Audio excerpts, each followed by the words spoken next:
Hello and welcome to This Week at the Movies. I'm Matt, And I'm Eric.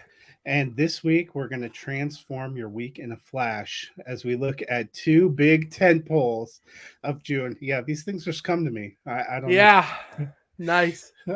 We are gonna after I was somewhere in the midst of Alaska at this time last week. We have come back together, and I have since watched Transformers: Rise of the Beasts. I was worried that I would have missed a lot. We'll check back on that in a little bit. And then this week's big release, which is The Flash, which kind of marks possibly maybe sort of the end of the Snyderverse, although they seem to hem and haw about all these characters coming back. And I'm going to be honest, I think they did kind of open the door, but we will talk about that one in a minute. First, let's just rip the band-aid off and go to Transformers Rise of the Beast, which is the seventh live action Transformers film since 2007. All of them produced by Michael Bay, five of them directed by Michael Bay. This one was not directed by Michael Bay. Some people said it was a massive improvement. Was it for you, Eric? You know what it was? But I I quit after the second Transformers movie and saw the third one at home. The third one would have been in the year 2011, I believe. 2011.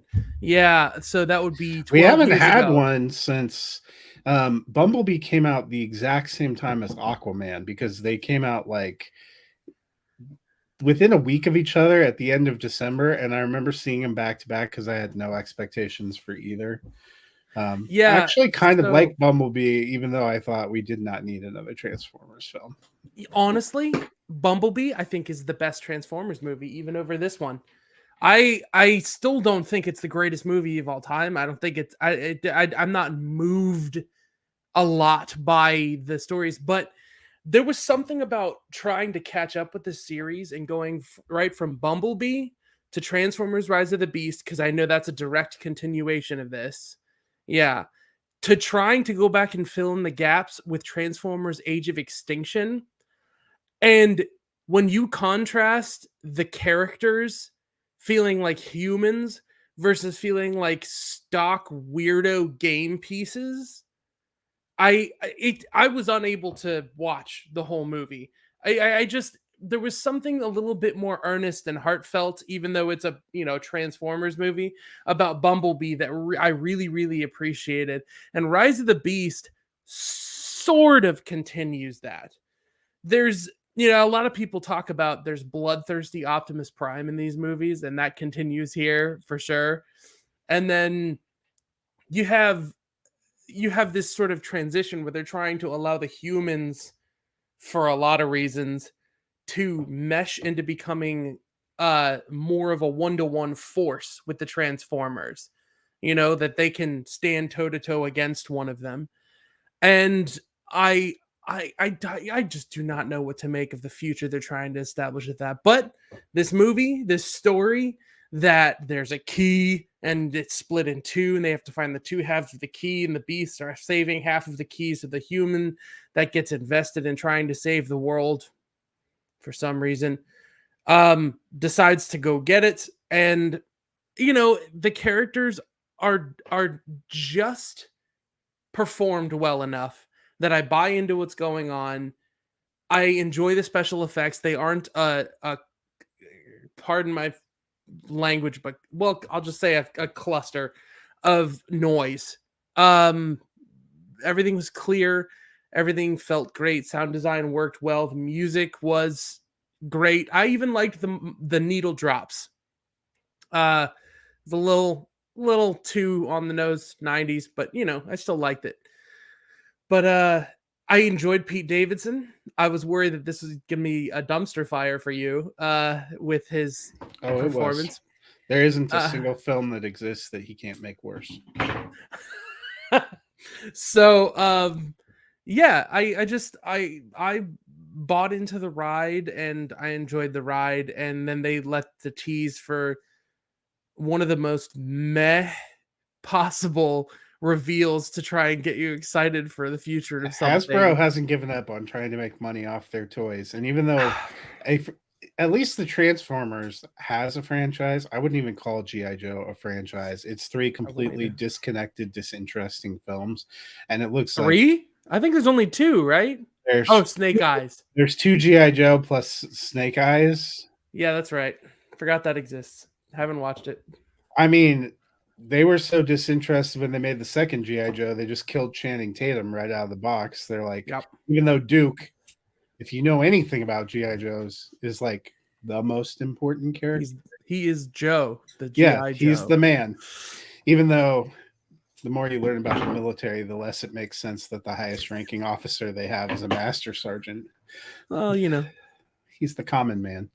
But no, when I saw that GI Joe card flip over, I was like, Lord help us all. I think the hard thing, we saw two things in this movie, which is technically a prequel to the first Transformers from 2007 and all that came after, that don't make a whole lot of sense. First would be Pete Davidson's character, who seemed to be really kind of taking on the role of Bumblebee in terms of importance here. But we haven't seen him in any of the other movies. The ending of this makes it seem like he's alive. I wish I could. Mirage. And I don't remember seeing Mirage. Either that or Mirage was played by something completely different in the first one. I can't totally remember because was like he's not in there in the first one. Oh, okay. Well, then he's in there. Well, so I wonder that, but the whole thing near the end, and you know what, if you haven't seen the movie, I'm sorry, this might be giving some stuff away, but where the human can just take on all the Transformer parts and become a Transformer. Again, continuity wise, there are 7 of these films. 1 of them took place before, but 5 of them were supposed to have taken place afterward. And this has never once come up. They didn't think that would help Sam Witwicky at all while he's trying to run around screaming no. Well, those are the kind of things that if you're going to do a prequel, that really will kind of stand out. They're probably thinking it's Transformers. No one's thinking about it too hard, and maybe I shouldn't be thinking about it too hard. Yeah, time to stop doing that. I'm a Michael Bay fan, so I'm going to say I actually enjoyed the first Transformers, which I thought was a terrible idea, but ended up being fun. But not all of them have been great, and I just am kind of burned out on the whole idea. I think I mentioned this before too, like the Maximals. We get them introduced here. They seem like kind of an important and powerful group. There is no Mirage. I was wrong. It's Ratchet. That's the Porsche in the first one. I had to go look it up. These, other than Optimus Prime, it's really hard to keep track of any of these Transformers. And Bumblebee. Well, and Bumblebee. Bumblebee's the man.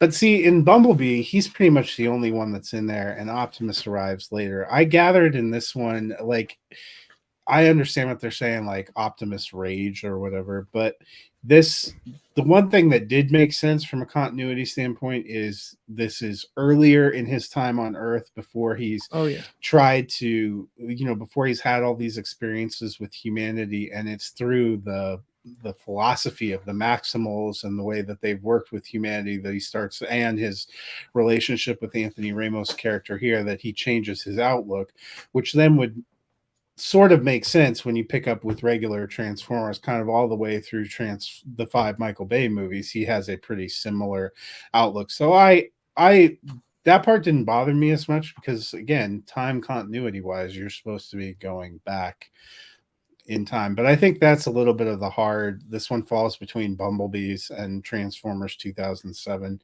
Yeah. You get introduced Transformer characters that disappear. I think it continues to be hard that you have major human connections that are so important that just come and go. That's probably the part that makes the franchise a little bit more difficult, because unless you're completely wedded to Optimus Prime and Bumblebee, your human characters, at least in the original, what I'm going to call trilogy from Michael Bay, you had consistent Sam Witwicky and his parents, and you had Captain Lennox, who becomes Major Lennox, who becomes Colonel Lennox, who then I think got demoted back to Major Lennox when he appears in the fifth one. But you had some of the same kind of characters, and you could invest in them. It was fine for me. I gave it like a mild thumbs up. In terms of Transformers films, we'll talk about that in a minute. I have it like, yeah, I mean, it's not real high for me. It's it's like a 60%. It was better than I thought it was going to be, because when they told me we were having another Transformers film, it's under 2 hours, man. It's not though. The time jumped. Remember when we talked about 2 weeks ago, showing an hour and 57. Now the final runtime is 2 hours and 7 minutes. So okay, then maybe that was adding the credits. Take it or leave it. And then they had their mid credits sequence.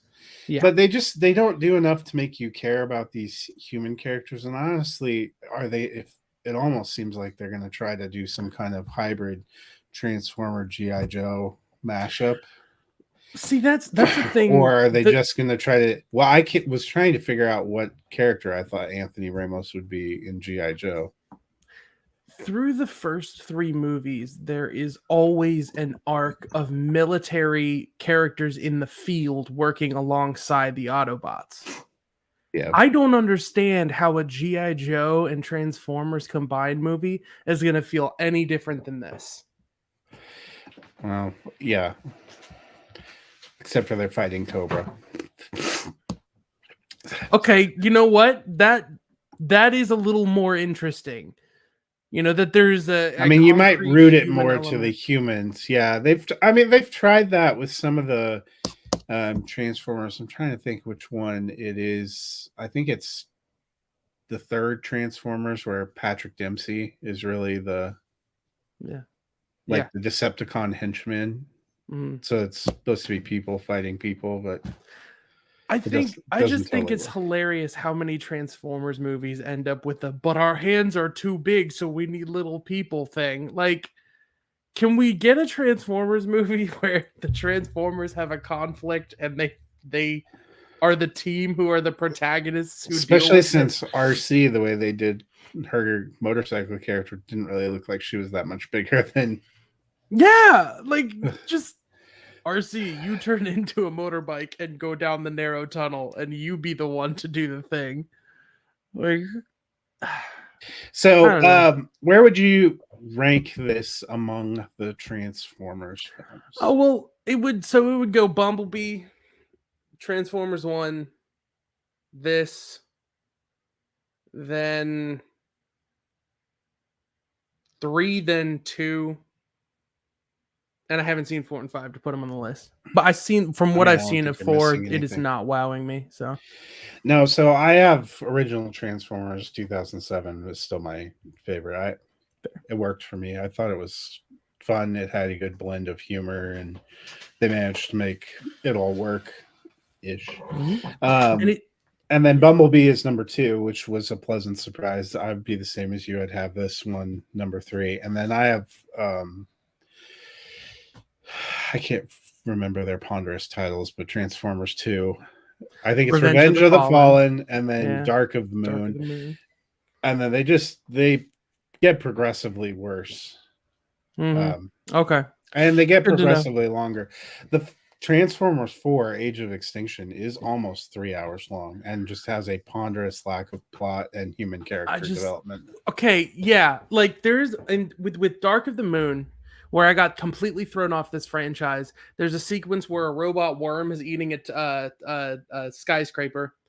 That, I swear, is at least 5 to 8 minutes of screen time of characters sliding through glass walls while Optimus is stuck in some cords and can't save them. Only to end with Optimus just getting free of the cords and saving them. No character has a scratch on them after falling through several stories of glass. And I was just like, I just spent 8 minutes and as literally as I can possibly state it, nothing just happened. I'm going to say the biggest crime of that film is the fact that they had Leonard Nimoy as a voice and just left a Wasted. brown streak all over their mattress. Also, this is the rare franchise where you can say that the absence of Megan Fox made it worse. Mm, Because yeah, for whatever reason, Megan Fox and Shia LaBeouf worked in the first two movies, and I think so. when Megan Fox and Michael Bay weren't getting along, and they couldn't get her in the third one, and they just tried to pivot, and it Yep. doesn't work. Nothing about it really works, and I mean, I like to pretend Leonard Nimoy wasn't even in it. He deserves better. Uh, Well, speaking of classic actors, maybe returning to classic characters, we will Oh yeah. transition to The Flash, which had me excited, if for nothing else, then we get the best Batman, Michael Keaton. One of a few different Batmen in this movie. Somebody else said we could have actually titled this Batman Through the Multiverse, which is Yeah. kind of fair. But we get the movie The Flash. It was originally supposed to be released in 2018, just after Justice League, which makes the opening sequence, which is pretty much all about him being in the Justice League, make a little bit more sense.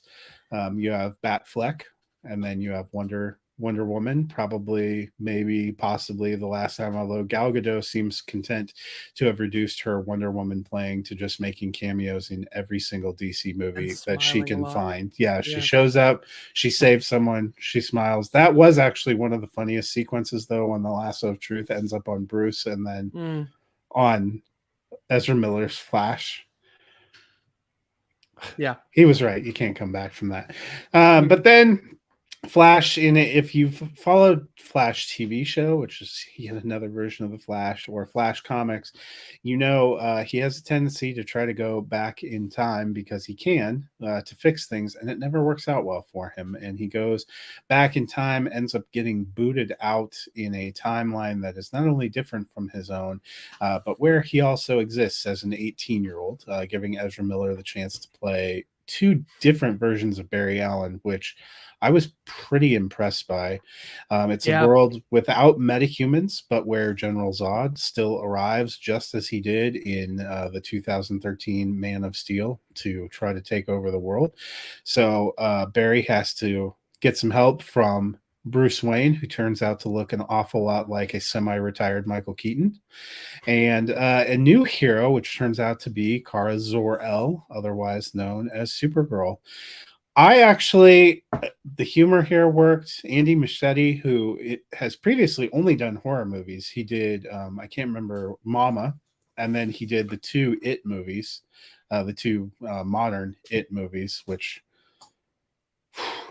on a rainy day, I still steer clear of the gutters just in case. Mm-hmm. I'm not ending up like that little kid getting eaten. You know, there were some darker elements here, but mostly this is about Ezra Miller, and I have been on the fence in the past about whether I liked that selection for the Flash, but I thought Miller delivered a pretty good performance here. I'm going to give this one thumbs up. I enjoyed it for what it is. It probably is. I'm going to say this one more so than If We Ever See Aquaman 2 is going to be the swan song for the kind of Snyder verse, because you saw a lot of the different characters. They talked about Justice League. They tied back to the original one of those films. They keep saying, Ben Affleck may return as Batman. Gal Gadot may not be done playing Wonder Woman. Ezra Miller could be back as the Flash. I'll be honest. I think this is probably the last time we see any of these folks in these characters. But if it is, it was a decent way to go out, which is not something you can consistently say about theatrical cuts of Snyderverse universe films. I want to talk about spoilers so bad. Oh, I think we go ahead. It's so if you have I'm not I'm seen The not going to be Flash, specific. then you I may want to just put this on pause until you get to see The Flash. well, I just have one point about the ending to make that I think makes this really work. And I'm not going to spoil like the details, the nitty-gritty of what you know. But the fact that this Flash ends dumped into a world that's not his own, perfect. And just it just he's just gone. And when this started, it doesn't feel like the tone of the Snyderverse, but we know it is the Snyderverse One because we know. one question for you about that though. Yeah. The basic ending of the film would lead you to believe that. But did you watch the post-credit sequence? No. I was Oh yeah, with Aquaman. with Yeah. with Momoa. Yeah. So then I was I know, confused. What are you but telling me about where he is? so okay, but also Aquaman can look the same in somebody else's universe as well. Barry Allen looked the same even though he was in Michael Keaton's universe. They very easily have been Grant Gustin. Probably would have saved him a lot of headaches in shooting two different roles. So I like the fact that they have that huge cameoed element at the end there, and the fact that the whole movie is about the consequences of changing something, and he did change something on his way back to his universe, and so he, by the movie's logic, shouldn't be in his original universe. And it's more like this character saying goodbye to this character. It's like, you're gone. And there's something really right about that for the story they told. Now, here's the thing: Ezra Miller, they piss me off, they infuriate me, but they know how to act, and there's no getting around that. The nuances of playing an 18-year-old versus a 20-something would not normally be so obvious and like there, but he knows how. I mean, the energy, the sort of characteristics of holding himself and talking in different ways, like Barry is three different characters in this movie, and Ezra Miller played all three of those characters to a T. So what worked for me is the Flash movie in The Flash. Okay? What also worked for me is the Michael Keaton's Batman movie in The Flash. I loved having the score pumped out. The blur, it did feel like playing with CGI action figures. It did. But it just the having it just there was just enough either in the sound design or just enough inserts of him really being there in the suit, Michael Keaton, instead of using a lot of digital trickery or things like that. There was just so much sort of respect paid to that actor being in that role, and just enough architecture in the world they live in for it to be believably his world, modernized with all like the grit and grime cleaned up, because Gotham City is now one of the cleanest places in the town. Safest cities. Yeah, like It did feel like it's like a little bit of nice closure, since Michael Keaton has talked about before being a little bummed they couldn't work it out and he couldn't finish his Batman trilogy, and that was part of what led him to do Birdman. But being able to come back here and put like a really nice coda on it and a couple of classic lines and just his mannerisms and everything, it was a lot of fun to see him back. They do something that they do with Bruce Wayne a lot, but it's something Michael Keaton never wanted to do, which is speak to his origin as Batman and what drives him as a character. And they let him be that role for Barry Allen and play off of that. And I really hope that even though it's in 2023 and it's a big blockbuster spectacle, he feels there was some reward in getting to play the parts of the character from way back when. But so I give this one a thumb up. Everything was still gummy. Everything was still like weird, and it's just so delightfully weird. I feel like this is the kind of creepy, weird, off-putting kind of multiverse movie that Doctor Strange 2 was going for. Everything definitely it feels kind of creepy to be in a world where everyone's talking about like Eric Stoltz was Marty McFly, and this That made me laugh so much. yeah, Or this the couple tattoo. of phrases that he had that just didn't make any sense to anyone. Yeah, like the just the weirdness of being with another him that didn't work, and that concept of different Bruce Waynes, and getting to do that little thing that they always do in movies, whether they're talking about wormholes or whether they're talking about time travel, where someone just tweaks a little bit. So, well, now it went from here, and in Back to the Future 2, we learned to branch off. Well, now we learn that time doesn't work like that, that it's sticks, and if you change the future, you change the past, and all this stuff. It's it actually speaks to when they back all the way back when they were writing drafts of this script that included Cyborg, like from before like it was even set for 2018. Ezra Miller was talking about studying the character and being so interested in the kind of things they were doing with time travel, and this was all around the hype of the early years of Rick and Morty, and talking about what you can do with it. And I really think that without like pulling from things like Rick and Morty, they explored a very unique look at how to handle time travel and things like that. Um yeah, it's just this well-contained movie that he is at the center of, that Batman is like the cake of all around. And yeah, it was just fun. Plus, now hasn't Nicolas Cage achieved his ultimate? Was it actually him, do you think? I don't know. I mean, I like how they gave screen credit to Christopher Reeve. If you look, it's now on Yeah. his IMDb. I mean, there are people who feel all kinds of different ways about that and whatnot, but I'm gonna be a little bit of a geek here and nitpick one thing.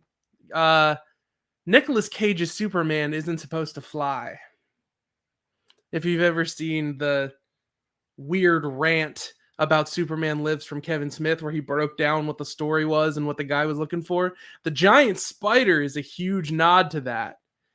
But the flying and I think the laser eyes are both things that were supposed to be like, we don't want him to be recognizable as like typical Superman. I don't know, maybe it changed after that meeting. They got all the way through costume testing. That was definitely his costume and his setup. So Yeah. Well, it's I don't know. definitely, it was in a lot of ways an homage to Tim Burton, because he gave us Michael Keaton's Batman, and Yep. he would have given us Nicolas Cage's Superman. So Mm-hmm. it was the end of the Snyderverse and of the Burtonverse, I guess, as well. Yeah. I have to be honest though, when he gets that call at the end, I literally thought, because they talked about this being kind of a world setter, I knew that that was a big part of that. The multiverse thing was going to allow them to kind of wipe one clean. I thought we were going to see Pattinson. Oh yeah. I thought from the voice too. I was actually floored by who it was, which I won't say. Yeah. But I was I like, thought that's what we were going to get as a reset. But it'll be interesting. So, like I said, this probably brings a close for the most part to the Zack Snyder phase of DC. You know, they've already Peter Safran and James Gunn have already taken over creatively. So the last two questions, first for you, how will you remember the, I'm going to say, the Snyderverse, which basically covers this generation of films, even films he didn't directly do, like Wonder Woman or The Flash or Suicide Squad. see, that's the thing. I'm always going to remember it as a trilogy, and then I'm going to remember those movies as attachments to that trilogy. It is Man of Steel, Batman v Superman, the Ultimate Edition, Zack Snyder's Justice League. And that in itself is such a well-contained journey, or like origin story for a League of Heroes, that I don't need anything else. Everything else is just icing. And that I'm so glad that there are enjoyable movies, that there is Wonder Woman, that there is the Flash, Wonder Woman you know, 1984. Yeah, I'm glad of some movies, No, but I mean the Zack Snyder version of the Justice League is good, and you're right. The Ultimate Edition of Batman v Superman, where you actually have all the plot points put back in, is actually a good movie. Man of Steel. There are parts of that movie I think are brilliant, and there are parts of that movie that piss me off. yeah, I anything always, I involving always Henry battle my, Cavill playing a teenager, he could get acting lessons from Ezra Miller. Like, but through like 2/3 of that movie, I thought it was trending toward being a masterpiece, and then like 45 minutes of him and Michael Shannon punching each other through buildings sort of cooled my jets a little bit. you I know, wasn't I incredibly can't think. taken with Zod, which is I why having him oh continuously come back just freaking is a It's lot. really cool listening to him in I, interviews talk about that. I've kind of cut, for a set of movies that were fairly well maligned, I'm going to say they gave us one of the best Batman. Um, Yeah. I actually think I'd have Batfleck. I think my two favorite Batman actors were in this movie. Mhm. I've always, it's probably because I'm a child of the 80s, but Michael Keaton was and always will be. It's not that I don't, I love the Christian Bale, Christopher Nolan movies as I like Kilmer films. a lot. That would be my last choice. That's your last one? That's under Clooney? Yes. Hmm. That is, I think that is the worst of the films too, by far. Right. I By Batman far from under that Batman and Robin. Batman Forever is a mistake from start to finish. Wow. See, I know people who are have very interesting thoughts about the originality in Batman and Robin and about how it does more with the I relationship don't, with yeah, Alfred than any I don't other think Batman Batman and movie. Robin is incredible by any stretch of the imagination, but But you I must don't think hate. George Clooney is that bad in the part, and I think that movie doesn't try to take itself too seriously. My problem with Batman Forever is none of it makes any sense, and I think it's trying to be serious in the way that the two before it were serious, with performances that are unhinged. Jim Carrey can be completely delightful as an unhinged character, or they can have zero control, and it's just Jim Carrey Annoying. doing his shtick. And it's like Tommy Lee Jones went to the Jim Carrey School of Acting in that film, and that's probably my least favorite incarnation of Two Face. Mm. And I think Val Kilmer's uncomfortable. If you've watched Val Kilmer's documentary, Val, he talks about not being an experience that he thought he was gonna have, and maybe something that isn't his favorite, and Yeah. one of the worst Nicole Kidman performances of all time. Okay. I Hey. nothing about there's just I really intensely dislike that film. Yeah. That's fair. Um, but Oh, that being said, my mini soapbox for Man of Steel, the world engine does most of the damage. The buildings that I think that Superman and Zod knock over are negligible. I've never had a problem with the third act of that movie, and I don't understand people. Hot take. it's not about the destruction there. It feels like it lasts forever. Oh, it does. It takes way too long. And But I it's just wanted to I slip guess in I'm there. gonna say it's not an interesting fight, I particularly. mean, in context of after having had nothing since the 90s except Superman Returns, where he never throws a punch, I get why people wanted that. But Those last two yeah. Christopher Reeve Superman movies were not good either. Yeah, so you're really looking back to like the 80s or earlier, Well, for a and if we're yeah. being honest, they shot Richard Donner shot most of Superman 2 in the 70s. It just took a while Yeah. because they fought for control and took it away from him. And the Donner cut of that film is actually a better film. Mm, yeah, I've heard. I mean, they're both fine, but yeah, Superman.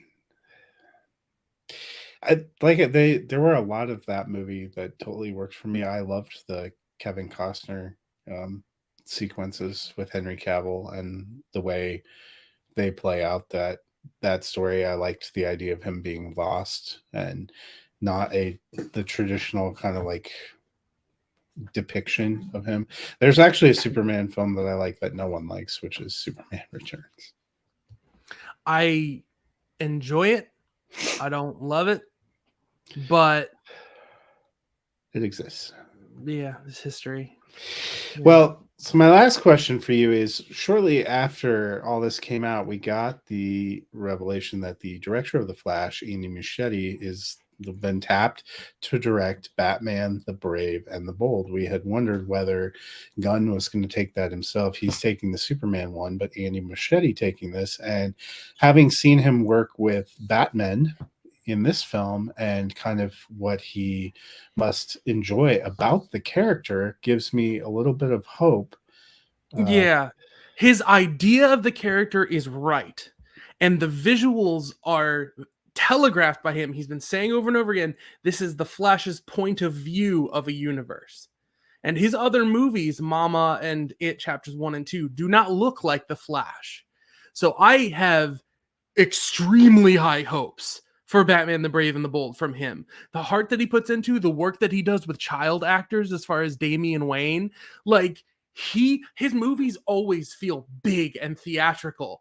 And for him to take on like a Gotham and to do all this, like that is the most exciting choice. I'm so much more interested Isn't in that. this supposed to be kind of an older Batman who's mentoring somebody too? Yeah, Which like well, now it's Damian Wayne's Robin. Mhm. So it's his biological son as Robin, which is a take we have never seen on the screen with Batman before. So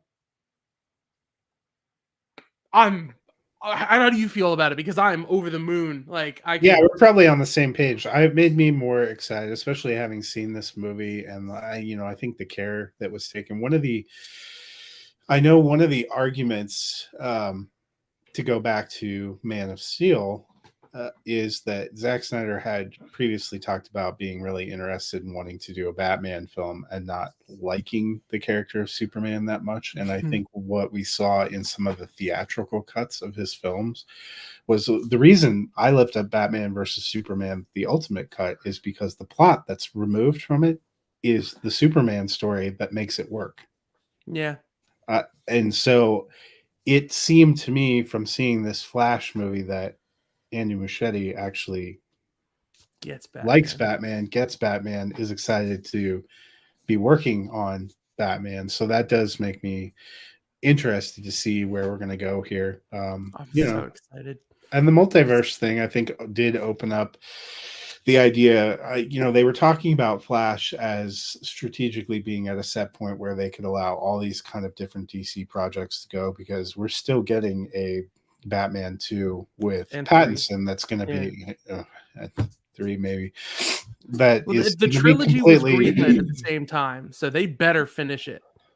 Yeah, we'll see. Another 12 hours of him as Batman. Dude, I don't care if we get Joker Fois la Trois or whatever. I actually don't think they should. Fois la Deux. You think I didn't enjoy Batman Forever? Let's not talk about the Joker. Oh, okay. But yeah, I don't care if we get that either. I don't really. I forgot they were making that. Honestly, I try to block it out on a daily basis. I thought you meant, it seems like they were talking about and that they may not use the Joker as the villain in Batman 2, which I actually think is fine.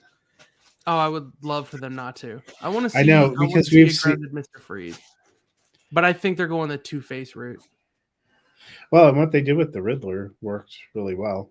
Yeah. I mean, but we haven't. I like what they did with the Dark Knight, but the Dark Knight isn't really an exploration of kind of Two-Face. So the only he happens, but it's not. He happens, but it's kind of and it's truncated. So we could definitely use a more grounded version of Two-Face. Again, I'm just so excited with what they did with the Batman. For the second movie to be so much more about Bruce Wayne needing to learn how he can be appreciated as a hero with a face. That in his relationship with what's Two-Face's real name? This is blanking on me. Harvey Dent. Harvey Dent.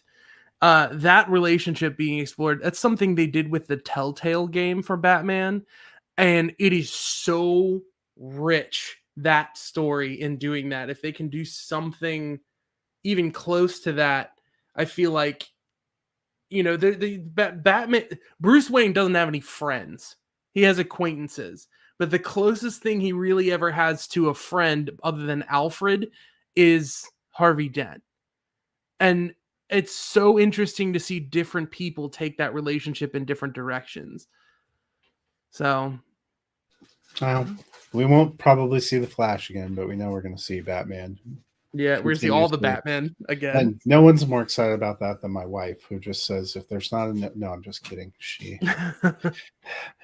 Every time I mention that there's another Batman film, I see the eye roll.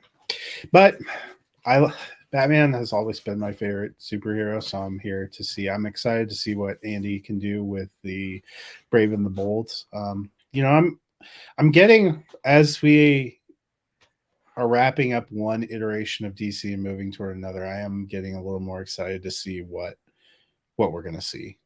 Yeah.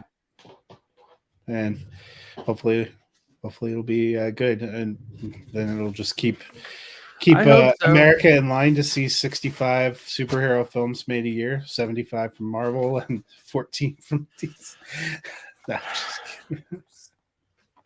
James Gunn recently came out saying, yes, there are too many superhero movies. Like, he's talking about his movies are going to try and toe a line where they're not all just a good guy beats a bad guy with super strength. It's like, well, that is probably why he went for things like Swamp Thing or things that you wouldn't think of. And you are right, he has always been interested in like creature features, but I don't know, this I'm surprised he's not directing Swamp Thing, but I digress. Happy Father's Day to people. Yeah, so you can head out there and check out The Flash, and if you must, Transformers Rise of the Beasts is also there. Yeah. Next week we will be taking a trip down to Asteroid City. Probably a little bit of a different feel than either of these two films. I would say 100% less explosions.